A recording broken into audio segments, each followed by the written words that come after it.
एक बात बताओ बच्चों, अगर तुम एग्जाम में 80 85 90 नंबर लाना चाहते हो, लेकिन तुम बना के आते हो 70 75 65, तो कैसे आएगा 80 85? सर क्या कह रहे हो, नहीं समझ में आया। हम तो इंग्लिश वाले स्टूडेंट हैं, इंग्लिश मीडियम समझते हैं। ये 85 45 होता है कि 85 होता है, क्या होता है सर? अरे भैया समझाता हूं, सुनो मेरी बात को ध्यान से। भैया सिंपल सा लॉजिक है, अगर तुम एग्जाम में 70 75 80 लाना चाहते हो, तुमको 100 मार्क्स नहीं तो 95 तक का टच करना पड़ेगा एग्जाम्स में। तुमको 95 एंड अबव मार्क्स का एग्जाम में बना के आना पड़ेगा। बहुत दर्द होता है, बहुत तकलीफ होती है जब कोई सवाल आता हो और हम उसको बना ना पाए जस्ट बिकॉज ऑफ टाइम। ये कोई बात है, ये कोई हरकत है कि 5 बज गया, एग्जामिनर पेपर ले गया, मैं पेपर नहीं बना पाया क्योंकि मेरे को आता था लेकिन टाइम मैनेजमेंट नहीं हुआ। ये प्रॉब्लम से बचना है तो इस वीडियो को कंप्लीट देखना, मेरी बात ध्यान से सुनना। इस वीडियो में तुमको लॉ की एबीसीडी में मैं बताने वाला हूं कैसे तुम 100 मार्क्स का पेपर अटेंड करने वाले हो। तो क्या हाल है मेरे सीए फाउंडेशन के नादान परिंदों? मैं उम्मीद करता हूं आप सभी बहुत बढ़िया होंगे, स्वस्थ होंगे, पढ़ाई बहुत ही सॉलिड चल रही होगी। सुनो मेरी बात को, अभी तक का लॉ की एबीसीडी में 2 वीडियोस ऑलरेडी प्लेलिस्ट में मैंने डाल दिया है। पहला तो हो गया 60+ कैसे आता है, और साथ में हो गया लॉ को भैया ये जो है कैसे याद करते हैं। इसके अलावा तुमको चाहिए तो राइटिंग पे भी एक डेडिकेटेड वीडियो है 51 मिनट्स का, वो भी जरूर देख लेना। तुम्हारे कुछ प्रॉब्लम्स मैंने ऑलरेडी सॉल्व कर दिए हैं, बाकी बचे तुम्हारे कॉमेंट्स में देखता हूं, आके धीरे धीरे सारे वीडियोस के साथ में वो सॉल्व होता जाएगा, डोंट वरी एट ऑल। अच्छा सर, एक बात मैं तुमको पहले समझाता हूं, 100 में 100 अटेंड करने के लिए पहले एक बार पैटर्न समझ लेना। हमारा एग्जाम का पैटर्न सिंपल है, 6 सवाल आते हैं, 6 में क्वेश्चन नंबर 1 कंपलसरी होता है, बाकी बचे 5 में से भैया हमको कोई भी 4 बनाने हैं। ये 6वां क्वेश्चन जो होता है ये 26 मार्क्स का आता है, 6 मार्क्स का इसमें और पोर्शन एक होता है जो पार्ट बी होता है, 6 का पार्ट बी जो इंडियन कॉन्ट्रैक्ट एक्ट का सवाल होता है। तो टोटल हमारा एग्जाम जो है 126 मार्क्स का होता है, जिसमें हमको 100 मार्क्स अटेंड करके आना है, राइट। क्वेश्चन नंबर 1 कंपलसरी होता है। अब समझना धीरे धीरे बात को, मैंने कहा कि तुमको पैटर्न तो पता है ही कि भैया हमारे एग्जाम्स में कौन से चैप्टर से कितने नंबर का वेटेज आता है। तुमको मैं एक और चीज दिखाता हूं, और वो है तुम्हारे लिए मेन काम की चीज है ये कि सर हम देखते हैं कि आज तक इंस्टीट्यूट ने जब से नया सिलेबस लाया है तब से यही पैटर्न इंस्टीट्यूट एग्जाम में फॉलो करते आया है। 2 एग्जाम्स ऐसे हो गए जहां इंस्टीट्यूट ने पैटर्न को थोड़ा छेड़ा है। एक तो भैया रिसेंटली हमारा जो है कॉन्ट्रैक्ट टैग की जगह पे सोगा का सवाल आ गया था, और उसके पहले हमको ट्रू फॉल्स वगैरह भी देखने को मिला था। अनलेस एंड अनटिल यही पैटर्न एग्जाम में इंस्टीट्यूट फॉलो कर रहा है पिछले कई सारे अटेम्प्ट से। मैं मानता हूं कि यही पैटर्न फॉलो होगा आगे भी, क्योंकि एक आध बार इंस्टीट्यूट को लगता है यार थोड़ा कुछ सरप्राइज करते हैं, कुछ जो है ना मजे लेते हैं बच्चों के और पैटर्न चेंज कर देते हैं, वरना इंस्टीट्यूट पैटर्न चेंज नहीं करता, यही पैटर्न फॉलो होता है। इस पैटर्न को ऑब्जर्व करोगे तुमको दिखेगा, पहला सवाल जो होता है कॉन्ट्रैक्ट टैग का, फिर कंपनीज का, फिर पार्टनरशिप का, केस स्टडी डायरेक्ट थ्योरी है ना, 7 7 और 6 नंबर का सवाल है, फिर केस स्टडी डायरेक्ट थ्योरी, फिर आया केस स्टडी डायरेक्ट थ्योरी। तो ऐसे करके कुल मिला के हमारे पास 6 सवाल है। हर सवाल में एबीसी का यही चैप्टर होता है, इसी से एग्जाम में सवाल पूछा जाता है। मोटा मोटा केस स्टडी 56 नंबर का आता है, थ्योरी जो होता है 70 नंबर का आता है, कुल मिला के 126 मार्क्स का पैटर्न बनता है। लेकिन ध्यान देने वाली बात यहां पे है कि अगर मैं तुमको एक मोटा मोटा टाइम बताऊं कि एग्जाम में मेरे पास 3 घंटे के अंदर मेरे को 5 सवाल बनाने हैं, 6 में से 5 सवाल बनाने हैं, 3 घंटे का समय है। अब उसमें थ्योरी क्वेश्चन भी आता है, उसमें केस स्टडी भी आता है। तो थ्योरी क्वेश्चन कितना टाइम लेता है? अगर इंस्टीट्यूट साफ साफ बिना गेम खेले, बिना परेशान करे 6 नंबर की डायरेक्ट थ्योरी बना दे कि भैया 6 नंबर में पूछा जा रहा है, बताओ what are the rights of bailor and bailee, 6 number का सवाल। व्हाट आर दी भैया आपको साफ साफ पूछ लिया कि बताओ केवियट एम्प्टर और उसके एक्सेप्शन, 6 नंबर का डायरेक्ट सवाल। पढ़ने में कितना टाइम लगेगा? 30-40 सेकंड, हार्डली, उससे ज्यादा तो समय लगने नहीं वाला। लिखने में कितना टाइम लगेगा? 7 से 8 मिनट मैक्सिमम। अगर तुमको सारी चीजें याद है, 6 नंबर का थ्योरी क्वेश्चन बनाने में तुमको 7 से 8 मिनट से ज्यादा नहीं लगेगा, अनलेस एंड अनटिल तुम सोच रहे हो और क्या फेंकू। My name is Nikesh Agarwal, my friends call me Nikku, oh my students call me Nikkudon, they give me multiple names, NK, कभी निक्कुडॉन बोलते हैं, कभी बोलते हैं नादान परिंदों के गुरु। भैया तुम अगर कहानी बीकॉम बनाने की कोशिश करोगे, सोच के लिखोगे तो समय ज्यादा लगेगा, याद है तो 7 से 8 मिनट से ज्यादा क्वेश्चन में नहीं लगेगा। अच्छा 8 मिनट मैंने एवरेज लिया, लेकिन अगर मैं केस स्टडी बेस्ड क्वेश्चन की बात करूं और इंस्टीट्यूट बिना गेम खेले शांति से चुपचाप एक क्वेश्चन दे दे 7 नंबर का, सिर्फ 7 नंबर का एक सवाल दे दे, तो 3 से 4 मिनट तो पढ़ने में लग जाएगा।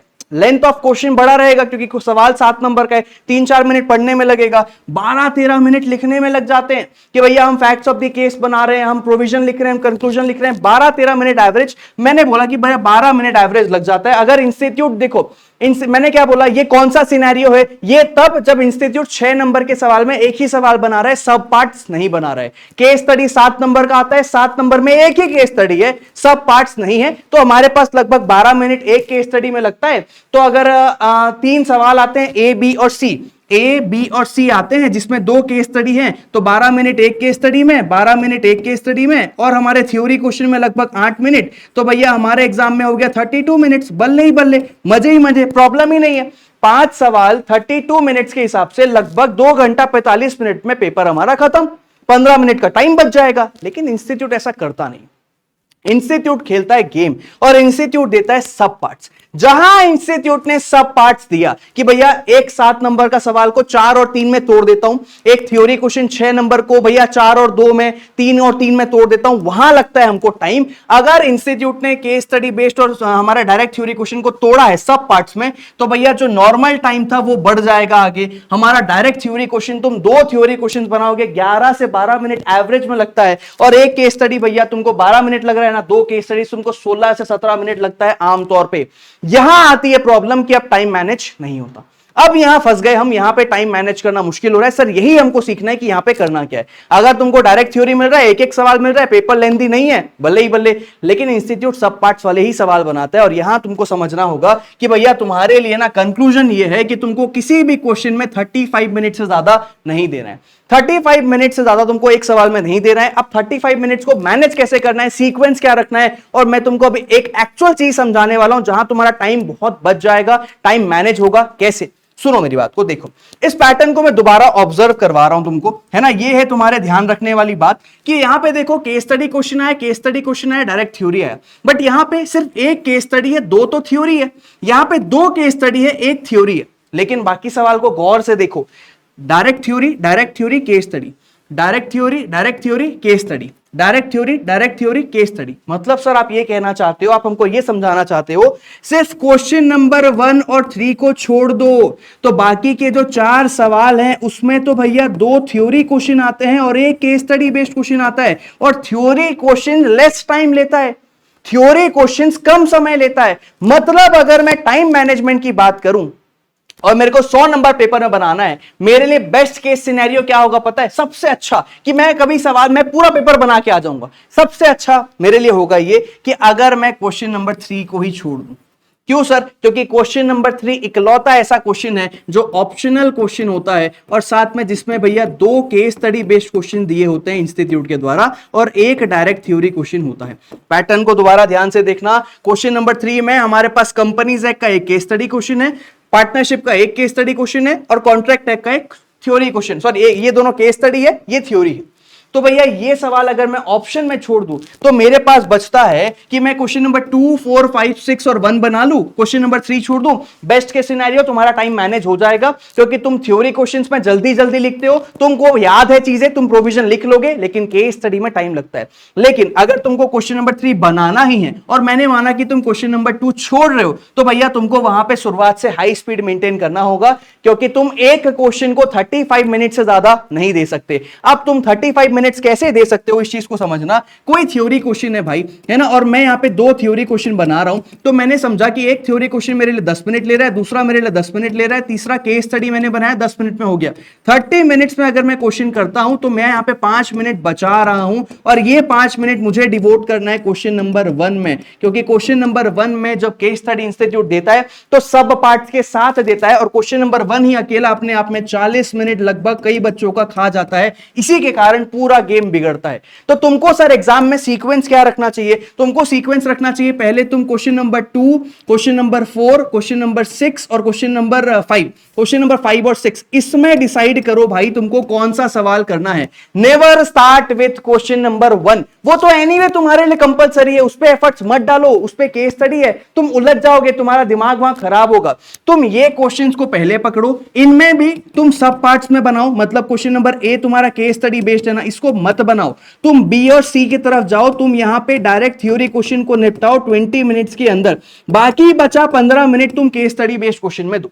मतलब पहले थ्योरी फिर केस स्टडी, थ्योरी फिर केस स्टडी, ये सीक्वेंस पे जाओगे ना, तुम्हारा कई समय बचेगा, तुम्हारा कॉन्फिडेंस कई गुना बढ़ेगा कि यार 20 मिनट में थ्योरी हो गया, 15 मिनट बचा है, क्वेश्चन नंबर जो 1 पूछा है केस स्टडी, उसको इत्मीनान से पढ़ता हूं, आराम से पढ़ता हूं, समझता हूं, 15-16 मिनट में बना लूंगा मैं। तुम्हारे साथ प्रॉब्लम क्या आती है, तुम पहले स्टार्ट कर देते हो केस स्टडी बेस्ड में, ये मत करो, तुम्हारा कॉन्फिडेंस भी गिरता है, टाइम भी ज्यादा लगता है और टाइम मैनेज होता नहीं, अल्टीमेटली लास्ट में पेपर छूटता है, मत करो।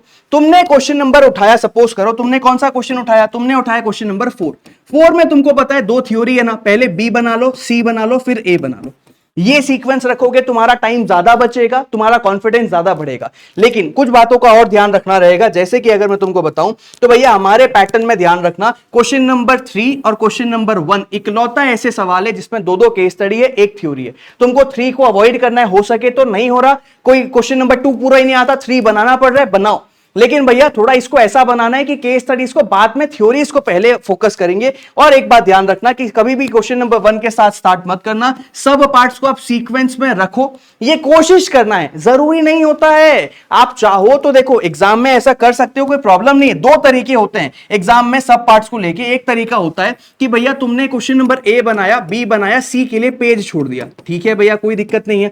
दूसरा तरीका होता है आपने ए बनाया, बी बनाया, अब सी आपको नहीं आता, सी आप वहां लिख ही नहीं रहे हो ना, आप पेज छोड़ रहे हो, आप सी को लास्ट में लेके जाओगे, 3 का सी लिखोगे नए पन्ने में और 3 का सी सब पार्ट्स को नए पेज के साथ बाद में लास्ट में स्टार्ट करोगे, चलेगा, कोई प्रॉब्लम नहीं है, मार्क्स नहीं कटेंगे, घबराओ मत, चलता है। लेकिन भैया रिकमेंडेड है कि ये कर लेना, बेटर होगा, पेज उतना ही छोड़ना जितना जायज है, और पेज ऐसा मत छोड़ना कि बाद में क्वेश्चन बनाने ही ना आए, क्योंकि खाली पेज देख के एग्जामिनर का मूड सनकता है, उसको मजा नहीं आता खाली पेज वगैरह देख के।